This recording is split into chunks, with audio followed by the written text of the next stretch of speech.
እስቲ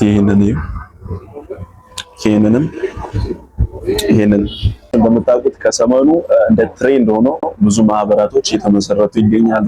የራሳቸውን አይዲዮሎጂ ይዘዋል፣ ብዙ ሐሳብ ያላቸው አሉ። ነገር ግን እስካሁን ያልተመሰረተውና የምር ሲሪየስሊ ቢሰራበት ሪል የሆነ ነገር ሊያመጣ የሚችል ነገር ለምንድነው ያልተሰራው የሚለው ሐሳብ ዛሬ መጣልኝና ላጋራችሁና ማህበር እንድንመሰረት ፈልጌ ነውና ይሄ ማህበር ምን አይነት ማህበር መሰላችሁ? የሆነ ኢንቨስትመንት ተሰጥቶን የሆነ አይነት ሌቭል መሄድ ማንችል ነገር ግን በራሳችን መድረስ እየታተርን ያለን መንገዱን ለመያዝ የሞከርን ያለን እና የያዝን አለን እየታተርን ያለነውና ታወማ ታታሪ ወጣቶች ማህበር ይሰኛል። እንግዲህ እየሞከርን ያለን እየተጋን ያለን መንገዱን ይዘንም ሊሆን ይችላል ላይሆንም ይችላል፣ የተሻለ ቦታ ደርሰንም ሊሆን ይችላል። ግን እየታተርን ያለን አለን እነሱ አንድ ላይ ሰብሰብ ብለን አንዱ ለአንዱ ኤክስፒሪየንስ ሼር ቢያደርግ ቢዝነስ አይዲያ ሼር ቢያደርግ እንዲሁም ደግሞ መንገዱን ቢያሳይ አንዱ ለአንዱ የሚያውቀው የማያውቀውም ሁሉም ሰው የየራሱ አይነት ላይፍ ስታይል አለው። ያንን ሼር የተደራረግን ነገር ላይ ትልቅ ቦታ መድረስ የሚችል ማህበር ለመመስረት ነውና እናንተ ቁም ነገረኞች እዚህ ጋር ገባ በሉ።